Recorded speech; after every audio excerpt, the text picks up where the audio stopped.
नमस्कार मित्रांनो. तर आज आपण बघत आहोत प्राचीन भारत, जे आपल्या MPSCमध्ये खूप इम्पॉर्टंट टॉपिक आहे.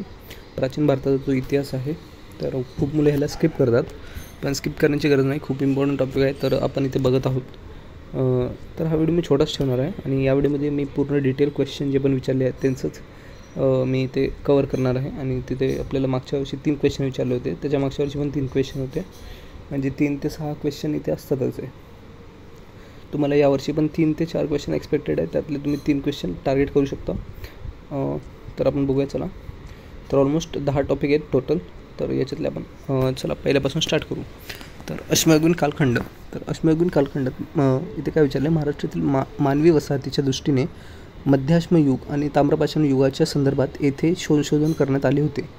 तर कुठे संशोधन करण्यात आले होते? तर मी मोस्टली MPSCमध्ये असं बघितलं आहे ट्रेंड, की जर वरील सर्व तुम्ही आन्सर जर टिक करता तर तुमचे आन्सर बरोबर येत आहेत. तर हे एक असं तुक्का आहे, जेव्हा तुम्हाला लास्टला काही सुचत नसेल तर तुम्ही ते करू शकता. पण मी म्हणणार नाही की गॅरंटेड हेच राहील, पण हे लास्टला काही ऑप्शन नसेल तर तुम्ही करू शकता. बट आपण आता आन्सर बघूया खरं काय आहे. तर मध्याश्मयुग कधीपासून होतं? इसवी पूर्व 1200 ते इसवी पूर्व 9000. तर विस्तार कुठे कुठे होता? संपूर्ण भारतात, विशेषतः हिमालयात. शिवालिक पायथा, हिमालय रेंज तुम्हाला माहिती आहे, तिथे शिवालिक रेंजेस पण आहेत तिथे पायथ्याला. महाराष्ट्रामध्ये मुळा, प्रवरा नद्या. मग महाराष्ट्रातलं इम्पॉर्टंट आहे थोडंसं. महाराष्ट्रामधील मुळा, प्रवरा नद्या, नेवासे. मध्य प्रदेशातील तापी, नर्मदा, भीमबेटका, ठाणे. मुंबई परिसरातील बेडाघाट, बोडीशा, महानदी, गोदावरी, कृष्णा, तुंगभद्रा. केरळ, तमिळनाडू या प्रदेशातील काळात अवशेष आढळतात. भीमबेटका, बाघा, घाटशिला, प्रतापगड, मिर्झापूर आता तुम्हाला माहिती आहे, वेबसिरीज. या ठिकाणी विंध्य पर्वत रांगेच्या मध्ये गुहात रंगीत केलेल्या मोठ्या प्रमाणात किंवा छोट्या आकाराची चित्रे काढली जातात.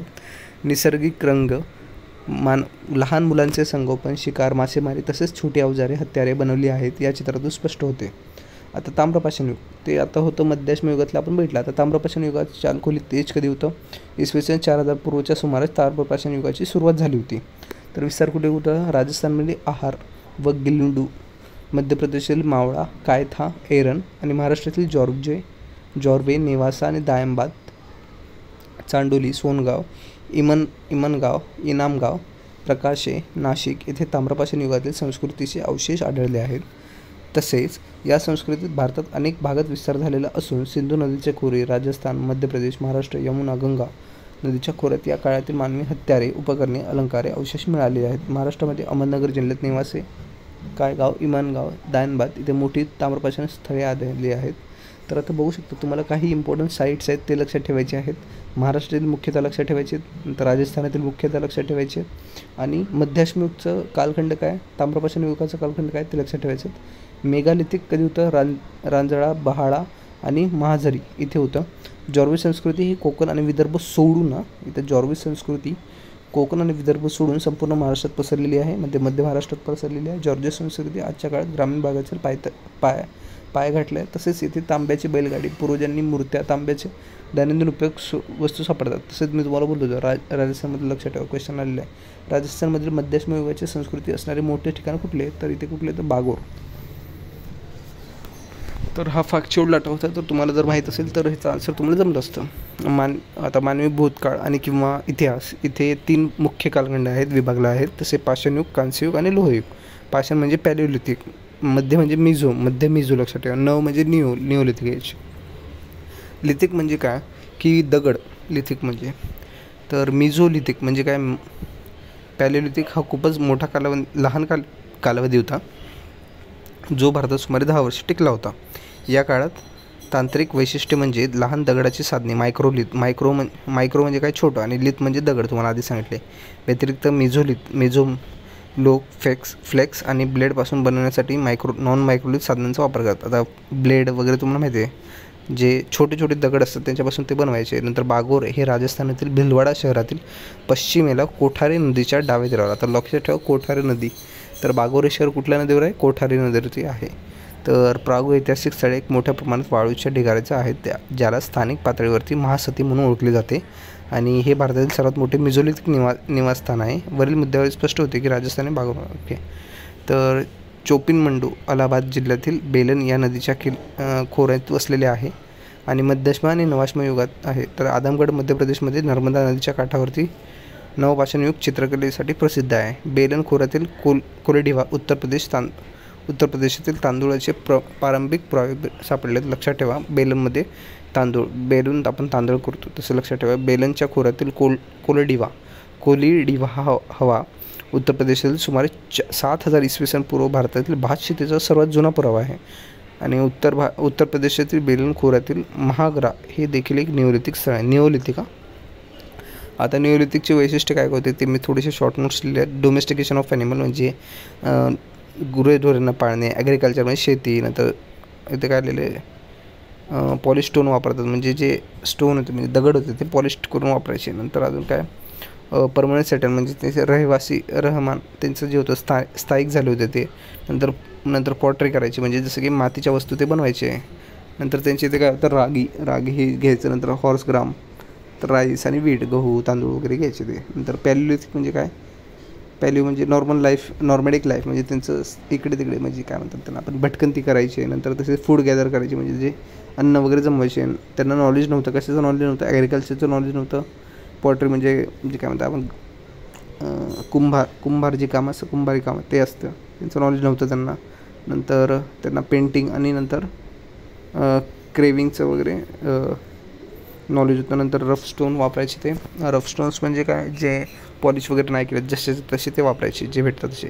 ताम्रपाषाण युगातील संस्कृती, आता इथे तेच विचारलेत. महाराष्ट्रातील विचार करून उत्तराचं योग्य पर्याय. आता जे मी मागच्या वेळेस सांगितलं जॉर्जे, नेवासा, दावणबाद वगैरे त्याच्यावरती हा क्वेश्चन आहे, म्हणून ते मी तुम्हाला एवढे वाचून दाखवले जे खूप इम्पॉर्टंट आहे. निओलिथिक कालखंडानंतर दिसून आले. धातूंचा युग हा निओलिथिक कालखंडानंतर दिसून आला आहे. मानवाने वापरलेल्या पहिल्या धातू तांबेस, तसेच मानवाने वापरलेले पहिलं धातू हा तांबे होता. म्हणजे लक्षात ठेवा, तांबे हा धातू आपण पहिल्यांदा वापरला होता. नंतर चालकोलिथिक काळ हा दगड आणि तांब्याचा टप्पा आहे.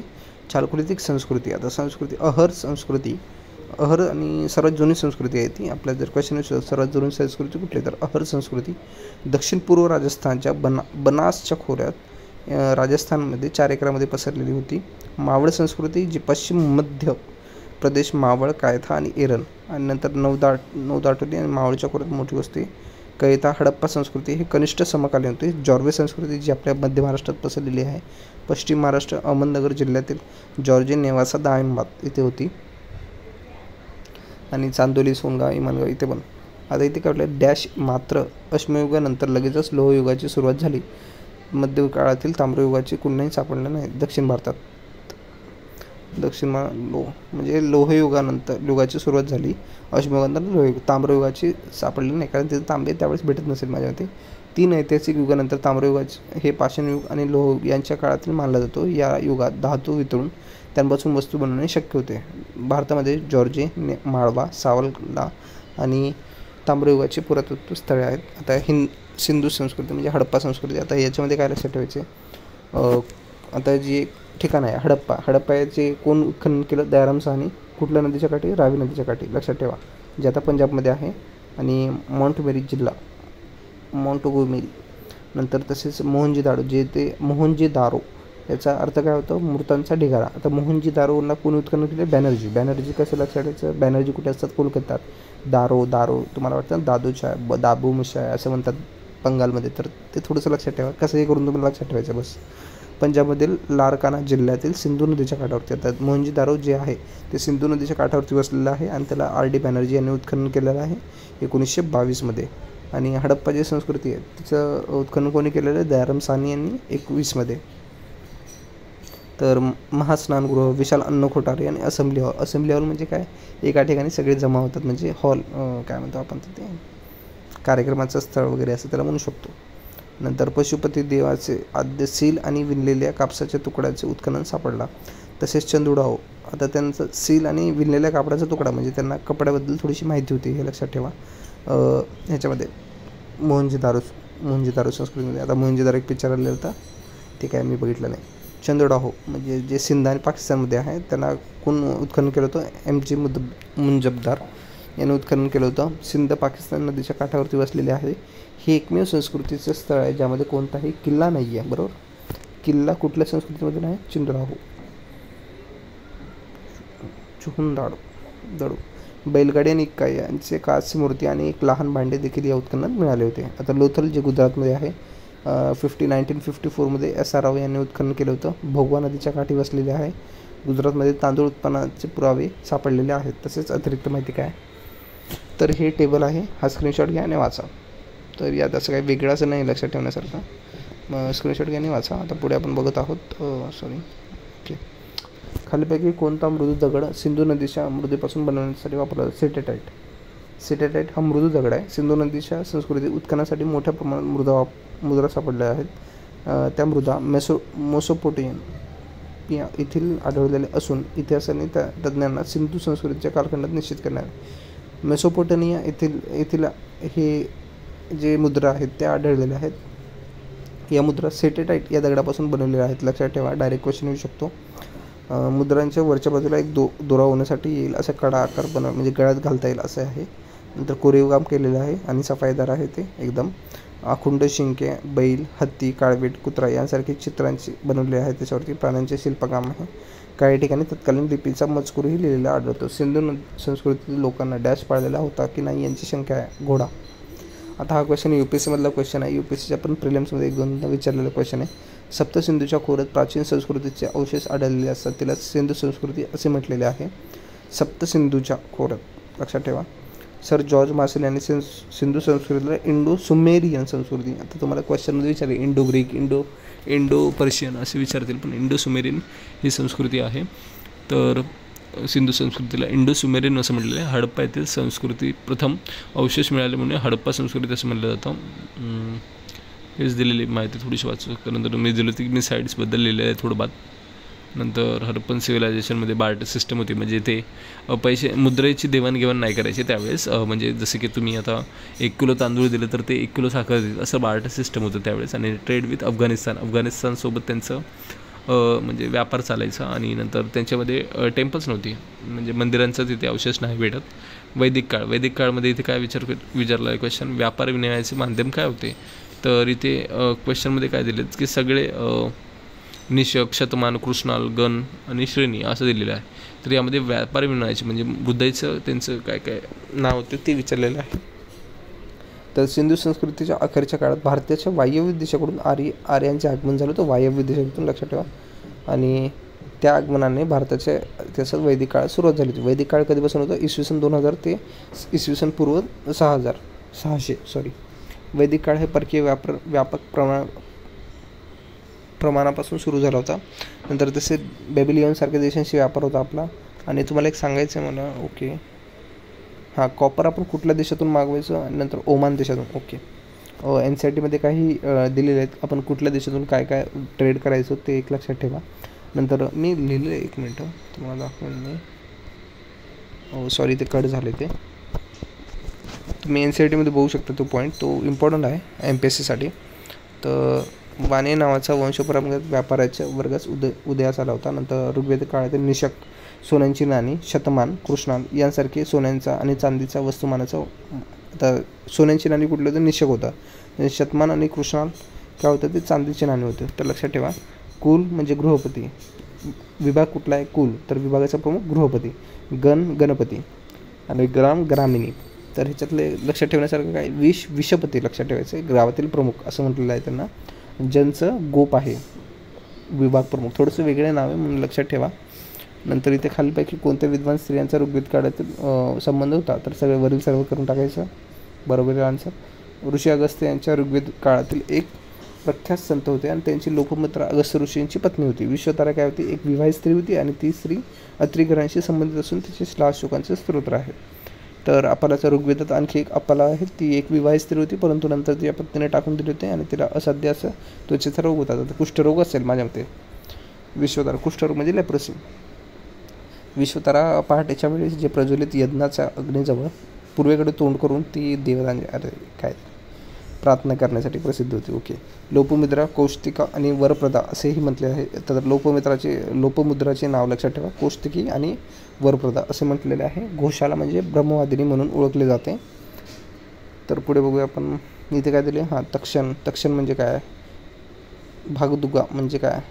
तर तक्षण म्हणजे सुतार, भागदुगा म्हणजे कर वसूल करणारा, क्षत्रिय म्हणजे राजाचा आणि विधाता म्हणजे कायदे मंडळ. तर एक्झॅक्ट 1 2 3 4 असंच आहे सिक्वेन्स. तर इथे दिले राजा राजन, पूजा पुरोहित, सेनापती सेनानी, जमिनीचा ताबा अधिकारी वज्रप्रती. वज्रप्रती म्हणजे वज्र म्हणजे जमीन असं त्यांनी इथे अर्थ घेतलेला आहे. पोलिसला जीवगृही म्हणजे तर ते जेलमध्ये टाकतात तर जीवगृही असं काहीतरी असेल. गावाचा प्रमुख ग्रामिणी, कुटुंबाचा प्रमुख कुलप आणि कर संग्रहालय भागदुगा. खजिनदार संग्रहित्री मुख्य.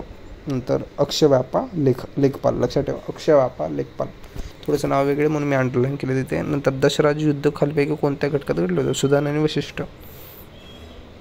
तर या युद्धाचा उल्लेख प्राचीन पवित्र ग्रंथ ऋग्वेदात 7व्या मंडळामध्ये आहे. युद्धाचे नायक राजा सुदास होता आणि युद्धामागील कारण म्हणजे विश्वामित्र आणि वशिष्ठ यांच्यातील वैर. युद्ध हे परुषणी म्हणजे आधुनिक रावी नेत्र यांच्या काळी झाले होते आणि युद्धाचे परिणाम म्हणून सुदासू तत्सू हे या भरतच्या राज्याचा विजय झाला होता. तर इथे काही नद्या दिलेत आणि त्यांचं जे वैदिक काळातील नाव होते ते दिलेत आणि मी इथे टेबल आहे हा. तर यातील काही टिक केलेले आहेत ते लक्षात ठेवा. आता जसं की परुषणी आहे रावी आणि आकाशनी आहे नी, ते वेलंटी जास्त आहे. मग चिनाबमध्ये पण वेलंटी आहे. तर असं काहीतरी ट्रिक बनवायला लक्षात ठेवा. बाकी काही नाही.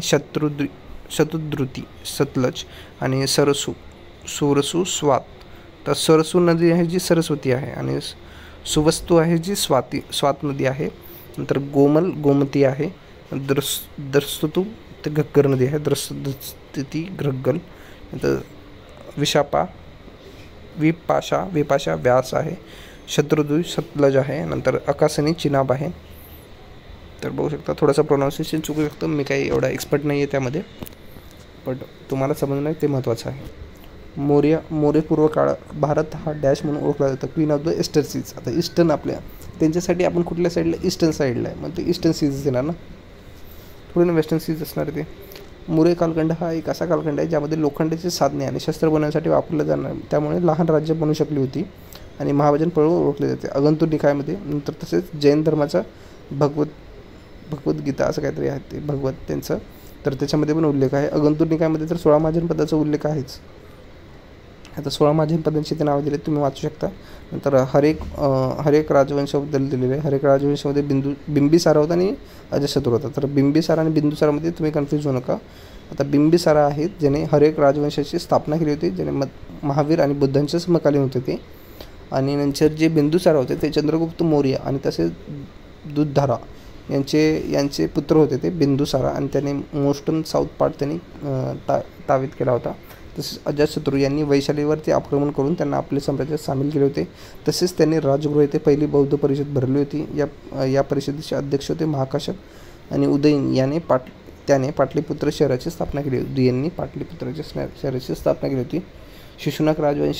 शिशुनाग होते, त्यांनी राजधानी पाटलीपुत्रावरून वैशालीला हलवली होती आणि त्यांचा मुलगा कालाशोक किंवा काकवर्धन याने दुसरी बौद्ध परिषद भरली होती. दुसऱ्या बौद्ध परिषदेचे अध्यक्ष होते सबकामी. नंदवंश हा महापद्मनंद त्यांची महत्त्वपूर्ण शासक होता आणि शेवटचा दयानंद ज्याचा पराभव करून चंद्रगुप्त मौर्याने स्थापन केलं होतं. लक्षात ठेवायचे पॉईंट्स आहेत याच्यात काय नाही. आणि धम्मची माहिती कुठे भेटते तर छोटे शिलालेखामध्ये सम्राट अशोकाची धम्माची माहिती भेटते. तसेच भाब्रू शिलालेखमध्ये बुद्ध धर्म आणि बुद्ध संघावरील आस्था यांची प्रकट केली होती. तसेच कलिंग शिलालेखामध्ये कलिंगाचे युद्ध चे वर्णन आहे. तसेच अशोकाच्या हृदयाचे परिवर्तन यामध्ये उल्लेख केलेला आहे. 14 शिलालेखामध्ये चांगले धर्म जीवन जगण्यासाठी प्रेरित केलेलं, बाकी काय नाही. फक्त शिलालेख म्हणजे किती टाईपचे आहेत ते पण लक्षात ठेवा. भाब्रू आहे, कलिंग आहे, 14 आहेत आणि छोटे आहेत. तसेच अतिरिक्त माहिती काय दिली ते पहिलं सम्राट अशोकांचा पहिला शिलालेख 1750 पेट्रो डेफिलिथेरन यांनी शोधून काढला होता आणि अशोकाच्या शिलालेखाचे प्रथम वाचन श्रेय हे जेम्स प्रिन्सिपेन यांना झाले होते. तसेच त्यांचं जोड्या दिलेल्या आहे, उत्तरपदला काय दक्षिणपदला काय, तर इथे तुम्हाला लक्षात ठेवायचं आहे. बाकी ह्याच्यात काही असं लॉजिक नाही आहे. उत्तरपदला येतं तक्षशिला आणि दक्षिणपदला येतं सुवर्णगिरी. उत्तरला आहे तक्षशिला, दक्षिणला आहे सुवर्णगिरी, पश्चिमला आहे उज्जैनी, हां बरोबर. पूर्वेला सुवर्णगिरी, पूर्वेला पाटलीपुत्र. ओके, पूर्वेला पाटलीपुत्र. ओके. मथुरा हे दोन्ही उत्तरपद आणि दक्षिणपदमधलं मथुरा हे व्यापारी मार्गाचं जंक्शन म्हणून ओळखलं जायचं. तक्षशिला शहराचा 5व्या शतकापासून हुनांनी नाश केला होता. नंतर इथे काय विचारलं आहे ख्रिस्तपूर्व 323मध्ये बेल्बिलिन येथे अलेक्झांडर याचा मृत्यू झाला होता. आणि डॅश यांनी लोकांना परकीय आक्रमणाविरुद्ध भडकवले होते. आता त्यांना चाणक्यला कळालं होतं, म्हणजे जे आपण चाणक्यला सत्ता स्थापन करायची होती. मग त्याने चंद्रगुप्ताच्या साह्याने अलेक्झांडरचा मृत्यू झाला आणि भारतावरती परकीय आक्रमण होऊ शकतं असे त्यांनी भीती दाखवली लोकांना. आणि त्याचं वर्णन कुठे केले? मॅगस्थेनिसच्या इंडिकामध्ये. आणि कौटिल्यचं अर्थशास्त्र, कौटिल्य कोणाला म्हणलं आहे? ते चाणक्यांना म्हटलेलं आहे. चाणक्यांची नाव आहेत, कौटिल्य आहे, विष्णुगुप्त आहे आणि आपण त्यांना काय म्हणतो? पक्षिन्नस्वामी म्हणतो. विष्णुगुप्त, कौटिल्य आणि पक्षिन्नस्वामी. विष्णुगुप्त, कौटिल्य, पक्षिन्नस्वामी कोणाला म्हणतो आपण? चाणक्यांना म्हणतो. पुढे आपण बघत आहोत. अजातशत्रूबद्दल थोडीशी माहिती विचारली होती. तर हा मगध वंशीय बिंदुसार यांचा पुत्र अजातशत्रू यांनी वर्धमान महावीर आणि गौतम बुद्धांचा समकालीन राजा होता. बौद्ध साहित्य आणि जैन धर्मात त्यांना कुनी किंवा कुनीय असं नावाने ओळखले जाते. आणि अजातशत्रूचा उल्लेख आहे. अजातशत्रू हा हर्य घराण्यातील द्वितीय राजा होता आणि शेवटचा राजा नागदशांश होता. नंतर अजातशत्रू यांनी राजगृह येथे पहिली बौद्ध परिषद भरली, जे मी आधी सांगितले. आणि या परिषदेत शुद्ध पिताका आणि विनय पिताका यांचा तर तुम्ही सांगू शकता शुद्ध पिताका, विनय पिताका, आणखी एक पिताका आहे, त्याचं नाव तुम्ही कमेंट करून सांगा. तर बौद्ध धर्माची ग्रंथाची निर्मिती करण्यात आली. तर अजातशत्रू यांनी काशी, कोसल आणि वृज्जी या राज्यावरती आक्रमण करून ती जिंकून घेतली आणि लक्षवी राज्याच्या मगधात विलीन केली होती. तसेच आपण पुढे बघतोय विधान वाचून. ओके, भारतात समाज 7 जातींचे. ओके, हा मॅगस्थेनिस होतं, त्यांना थोडंसं कन्फ्युजन होतं की आपल्यामध्ये जे जाती आहेत ते आपले व्यवसायावरून आहेत की जे आपल्या पूर्वजन्मातील जे पण आपले जे परंपरागत आहेत ते आहेत. तर त्यांचं थोडंसं कन्फ्युजन होतं जाती आणि व्यवसायामध्ये. तर तेच इथे क्वेश्चन होता डायरेक्ट. त्यांनी मॅगस्थेनिसचं काय सेक्युलस निकेटर याचा राजदूत होता तो, आणि त्याला भारतात पाठवलं होतं. तर त्याने इंडिका हा ग्रंथ लिहिला होता. तर इथे खाली हर्षवर्धनाची नाटकं विचारले आहेत. तर तिने पण हर्षवर्धनाची नाटकं आहेत, प्रियदर्शिनी, रत्नावली, नागानंद. तर सम्राट हर्षवर्धन प्रसिद्ध शासक होता आणि प्रसिद्ध नाटककार होता, काव्य देखील होता. त्याने प्रियदर्शिका, रत्नावली आणि नागानंद ही नाटकांची रचना केली. हे UPSCमध्ये पण आलेलं क्वेश्चन आहे. तर त्याच्या दरबारात कोण होते? बाणाभट्टाने काय लिहिले ते तुम्ही कमेंट करून सांगा मला. त्यांचं एक खूप महत्त्वाचं पुस्तक आहे हर्षचरित्र बाणाभट्टांचं. हरिदत्त आरतेच्या ज्याच्या दरबारी बाणाभट्ट आहे त्याचंच तो चरित्र लिहिणार आहे. म्हणजे हर्षवर्धनाच्या तो दरबारी होता म्हणून त्याने काय लिहिले? हर्षचरित्र लिहिलेलं आहे बाणाभट्ट. नंतर हरिदत्त जयसेन हे पण होते. हे बघा हर्षचरित्र लिहिलेलं आहे. नंतर अवंती त्यांच्यामध्ये काही पद होती. अवंती म्हणजे युद्ध आणि शांततेचा मंत्री. सिंहनाथ म्हणजे हर्षवर्धन सेनेचा महासेनापती. कुंतल अश्वसेनेचा प्रमुख. स्कंदगुप्त म्हणजे स्कंद कोणाला असतात? हत्ती सेनेचा प्रमुख. कुमारामत्य उच्च प्रशासनिक सेवेत नियुक्त, जसे आपली ते IAS आहेत तसं.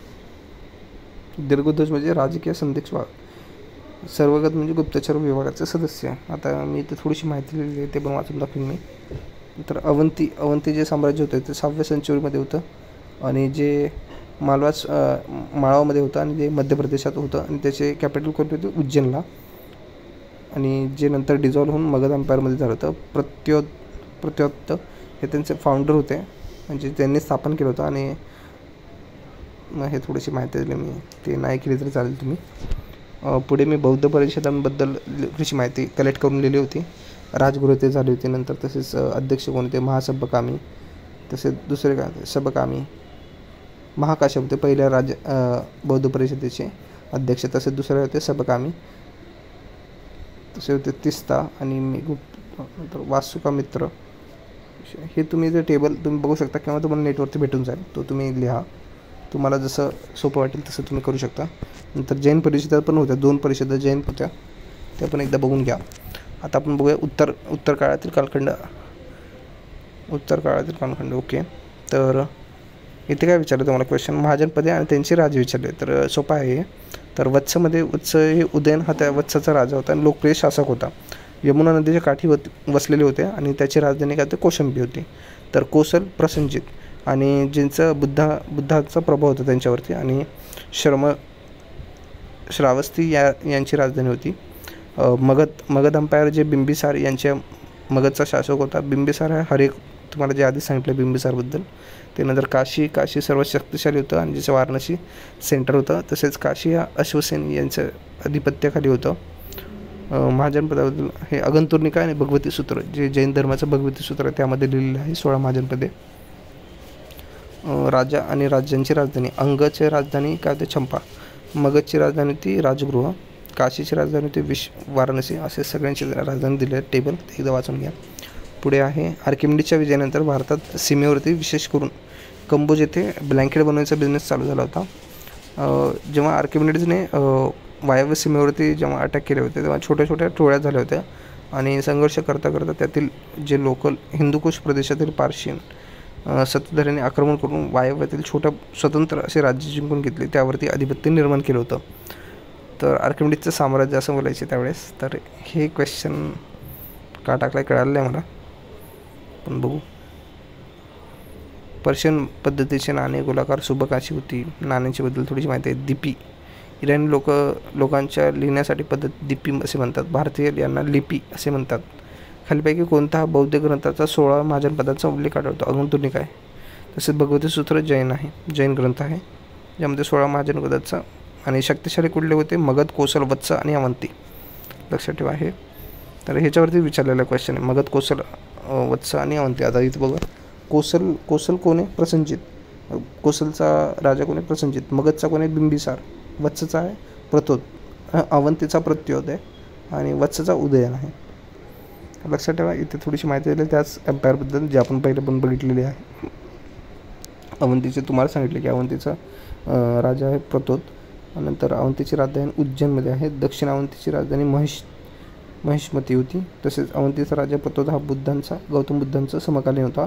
इसवी सन सनापूर्वी 4व्या शतकात अवंती महाजनपदाच्या मगध साम्राज्यात विलीन झाले होते.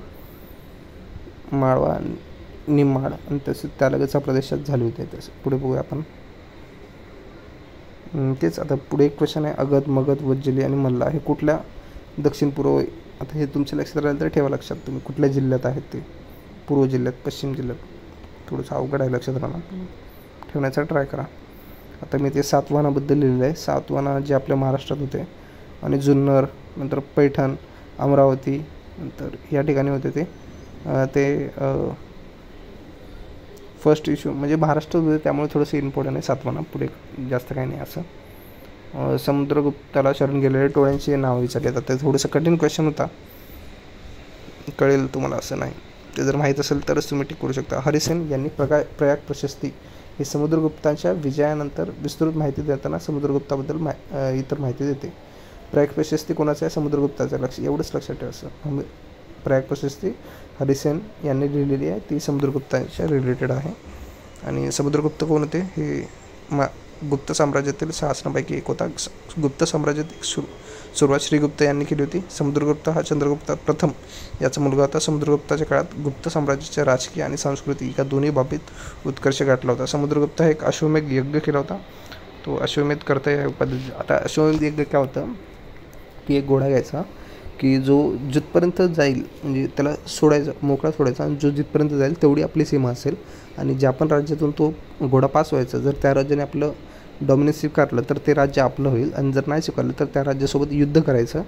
मग हा हे अश्वमेध यज्ञ होता. आणि तुम्ही थोडं यूट्यूबवरती टाकून ते सर्च करू शकता अश्वमेध यज्ञ काय असतं. तर समुद्रगुप्त हे एक उच्च कोटीचा कवी होता. ते कविराज या नावाने सुद्धा त्याची ओळख होती. विना वाजवायचा. विल्यम स्मिथ याने समुद्रगुप्ताला भारतीय नेपोलियन अशी, आता कोणी वेन्स्टे स्मिथ लक्षात ठेवा. महान बौद्ध भिक्खू वसुबंधू याला समुद्रगुप्ताने शरण दिले होते. नंतर समुद्रगुप्ताने धर्मोपचार बंधूची उपाधी धारण केली होती आणि अलाहाबाद, प्रयागराज येथे स्तंभलेखातून ते दिसून येते. समुद्रगुप्तानंतर त्यांचा मुलगा चंद्रगुप्त द्वितीय समुद्रगुप्त शासनाचं शासन बनलं. तर पुढेपैकी कोणत्या गुप्तराजाने महेंद्रादित्य पदवी घेतली? आता पदव्यांची बद्दल विचारलेले क्वेश्चन आहे. चंद्रगुप्त प्रथमने महाराजाधिराज घेतले होते. समुद्रगुप्ताने अश्वमेध करता, अश्वमेध यज्ञ आपण काय असं बघितले. कविराजा तर तो कवी होता म्हणून. चंद्रगुप्त दुसऱ्याने काय घेतले? विक्रमादित्य. आणि कुमारगुप्ताने काय घेतले? महेंद्रादित्य. चंद्रगुप्त दुसरा विक्रमादित्य, कुमारगुप्त महेंद्रादित्य. चंद्रगुप्त प्रथम हा गुप्त साम्राज्यातील पहिला महत्त्वाचा राजा होता. आणि प्राचीन भारतात सुवर्णकाळ म्हटलं जायचं यावेळेस. चंद्रगुप्त प्रथमच्या उत्तराधिकारी, समुद्रगुप्त हा चंद्रगुप्त प्रथमचा उत्तराधिकारी होता. आणि स्मिथने त्याला भारतीय नेपोलियन हे तर माहिती आहे. नंतर चंद्रगुप्त द्वितीय हा समुद्रगुप्ताचा मुलगा होता आणि स्कंदगुप्ताच्या काळेस हुनांनी गुप्त साम्राज्यावरती हल्ला केला होता. तर इथे ते कुठल्या याच्याबद्दल विचारलं तर टॉपिक ते चालू आहे समुद्रगुप्ताचं आहे. समुद्रगुप्ताची कारकिर्दी अलाहाबाद प्रयाग प्रशस्ती किंवा अलाहाबाद प्रशस्ती असं पण म्हणू शकतो, जे कोण लिहितं हरिसेन यांनी लिहिलं होतं. तर हे लक्षात ठेवा, हरिसेन पण लक्षात ठेवा. आणि नंतर प्रयाग प्रशस्ती समुद्रगुप्ताबद्दल रिलेटेड आहे. हरिसेन आणि वसुबंधू समुद्रगुप्ताच्या अनेक कवी आणि विद्वानांनी आश्रय दिला होता. त्यापैकी एक होतं हरिसेन आणि विश्वबंधू. भारतीय नेपोलियन ते तर माहिती आहे. हरिसेन कोणत्या अलाहाबाद स्तंभाच्या शिलालेखा हरिसेन यांनी रचल्या 33 ओळींचा समावेश आहे. कनिष्क हा कुशाण वंशातील सर्वात महत्त्वाचा शासक होता.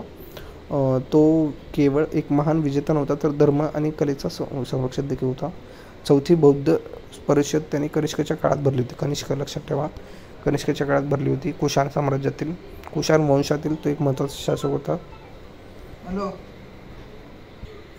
आता चंद्रगुप्तमध्ये आपण चंद्रगुप्तचा प्रधानमंत्री असलेल्या कौटिल्यचं अर्थशास्त्र राजवटीवर तहसील देतो. तसेच त्या चंद्रगुप्त मौर्य हा साम्राज्याचा स्थापक असून त्याने वयाच्या 25व्या वर्षी नंद घराण्याचे शेवटचा दयानंदाचा पराभव करून 25व्या वर्षी लक्षात ठेवा पाटलीपुत्र ताब्यात घेतले होते आणि वायव्य सर्वदीला चंद्रगुप्त मौर्य याने निश्चित केल्या होत्या.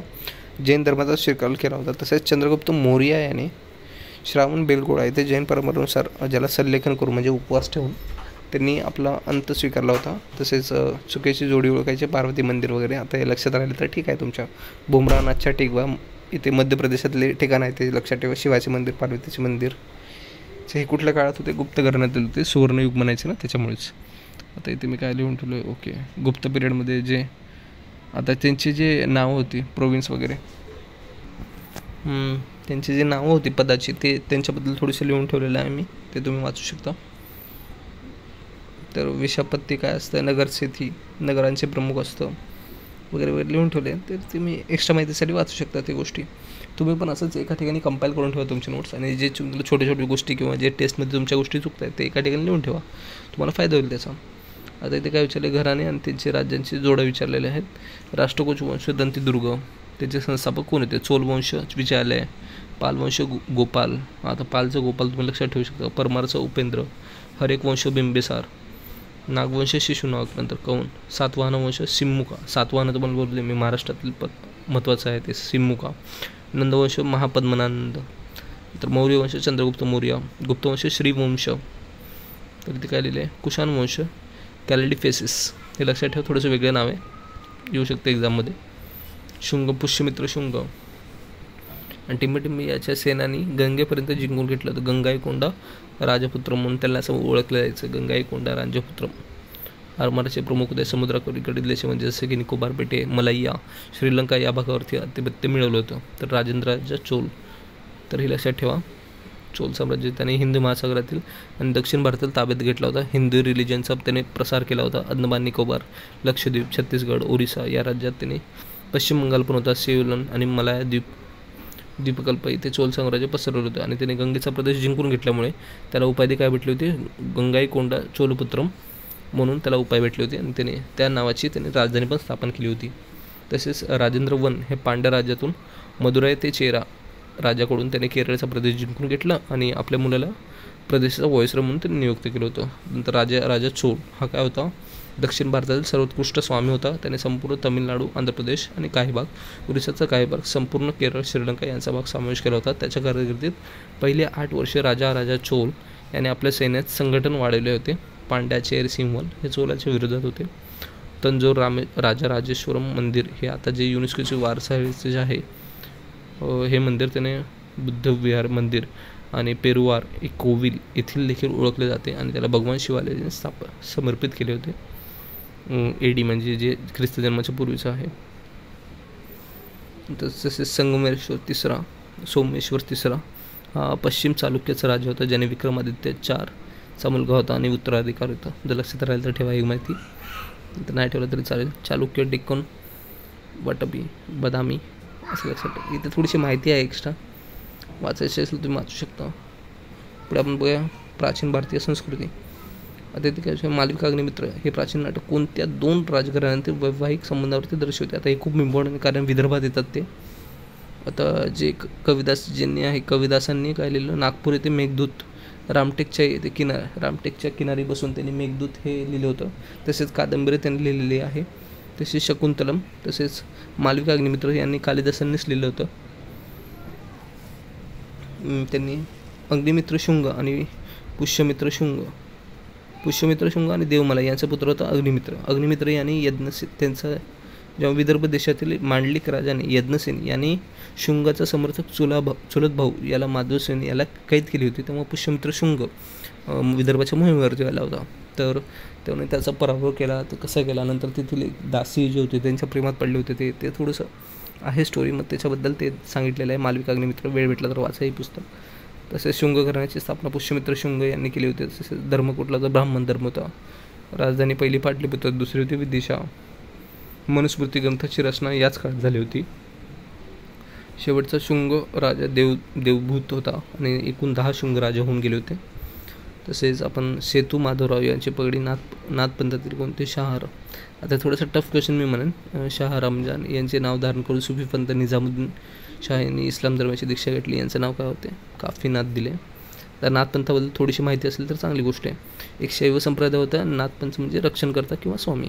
आदिनाथ यांचे उगम होते आणि शिव म्हणजे महादेवपासूनच उगम झालेले नाथ संप्रदाय असे नाव रूढ झाले होते.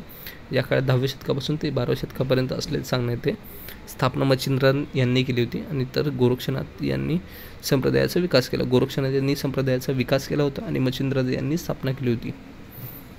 त्र्यंबकेश्वर, द्वारका, पुष्कर आणि रामेश्वर, गिरनार, गोरखपूर आणि पैठण ही नाथ संप्रदायाची संबंधित. आता महाराष्ट्र कुठलं येतं, त्र्यंबकेश्वर येतं, पैठण येतं. तर लक्षात ठेवा, पैठण पण आहे नाथ संप्रदायाशी संबंधित. तसेच मच्छिंद्रनाथ यांनी स्थापना, गोरक्षनाथ यांनी विस्तार, हे लक्षात ठेवा. सांगली जिल्ह्यातील वाळवा तालुक्यातील मच्छिंद्रगड आहे, जे इसवी सन 1210ला मच्छिंद्रगड येथील समाधी घेतली होती. लक्षात ठेवा. आता परीक्षेत जन्मे, प्रवाह, जयवाली, सेवक, जनक कोणाला म्हणतात, हे सगळे नावं दिलेले आहेत. त्याच्याबद्दल आहे. कुठल्या ह्याच्यातले परीक्षित म्हणजे काय असतं, राजा आहेत ते, त्यांचं काय कार्य होतं ते बघे. वैदिक स्तोत्राची मांडणी केली होती. जैवक, प्रवाह, जन्मन हे लक्षात राहिलं तर ठेवा. यांच्याबद्दल माहिती लक्षात. नंतर डॅश यांनी भारतीय हिस्ट्री, नॅचरल हिस्ट्री कोण लिहिली, प्लेनी लिहिली. नंतर हेरोडेटस काय होता, इतिहासाचा जनक होता. मॅगस्थेनिस कोण होतं, त्याने इंडिका बुक लिहिली होती. सेग्युलस निकेटरचा दूत होता. पेरिप्लस कोण होते, पेरिप्लसबद्दल माहिती दिली नाही. बाकीच्यांची माहिती आपल्याला आहे, मग आपण एलिमिनेट करून पण काढू शकलो असतो. कवी कोण होते, खालीपैकी कवी ओळखायचे. खालीपैकी संगम साहित्यातले कवी सगळे करून टाकायचे. वरील सर्व नावावरून थोडंसं वाटतात ते तिकडचे आहेत म्हणून ते. आता इथे थोडीशी एक्स्ट्रा माहिती मी लिहिलेली आहे, तुम्हाला वाचायचं असेल वाचू शकता. एस्पिनॉस सिस्टम हेर खातं, त्याला वेव्ह म्हणायचे त्या काळात. तर संगम परिषदा भरवल्या होत्या. किती संगम परिषदा, प्रमुख 3 परिषदा होत्या. जे अगस्त ऋषी पहिल्या प्रदेशाचे अध्यक्ष होते.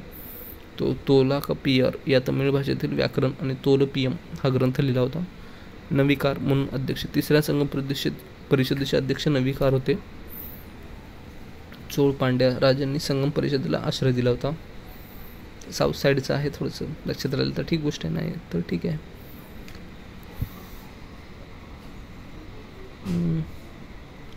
आता इथे नाण्यांबद्दल थोडंसं क्वेश्चन आहे. ग्रीक नाण्यांचे आपण अनुकरण काय केले, ग्रीक नाणे कशी होते आणि भारतीय नाणे कशी होते त्याच्याबद्दल दिलेलं आहे.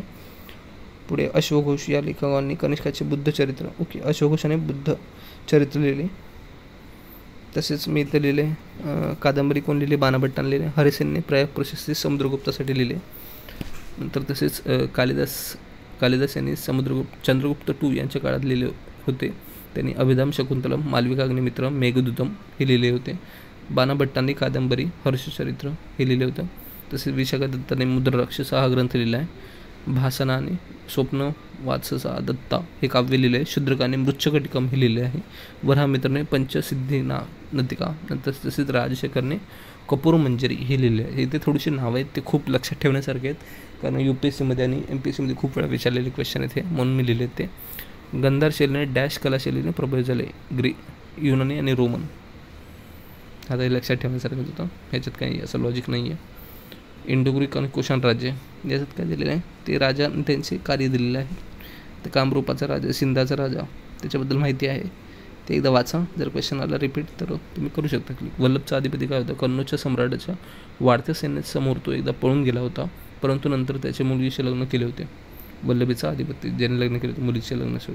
काश्मीरचा शासक दंतचा अवशेष राहिलेला हर्षाला समर्पित करण्याचा भाग पाडले. दंताचा अवशेष हा सिंधचा शासकने काय होता, प्रभारवर्धन यांच्या आधीच कमकुवत केले होते. तसेच कामरूपाचा राजा हर्षवर्धनाच्या इच्छेविरुद्ध चीनी यात्रेकरूला त्याने राजधानीत रोखून धरण्याचे धाडस केले नाही. राष्ट्रकूटात सर्वश्रेष्ठ लेणी म्हणजे कैलास लेणी होय. वेरूळ येथील जैनांची लेणी ही दिगंबर पंथाची आहे. लक्षात ठेवा, दिगंबर आणि श्वेतांबर 2 पंथ आहेत जैनामध्ये. आणि नंतर चालुका राजवटीत पद्मकदल, बदामी आणि तेर या ठिकाणी सुंदर मंदिरे बांधली होती. तसेच घरापुरी येथील लेणी त्रिमुखी मंदिर शिल्प प्रसिद्ध आहे. लुंबीचा राजा जगन्नाथ जीवन आणि अक्काली. तर इथे आपलं हे संपलेलं आहे प्राचीन भारताचा इतिहास. तर तुम्हाला कसा वाटला व्हिडिओ तुम्ही कमेंट करून सांगा. ही PDF तुम्हाला माझ्या टेलिग्राम चॅनलवरती भेटेल. टेलिग्राम चॅनलची लिंक जी आहे ते डिस्क्रिप्शनमध्ये टाकलेली आहे. आणि तुम्हाला जर व्हिडिओ आवडते तर नक्की सबस्क्राईब करा. आणि हा व्हिडिओ एंड पर्यंत बघितल्याबद्दल धन्यवाद. जय हिंद, जय महाराष्ट्र.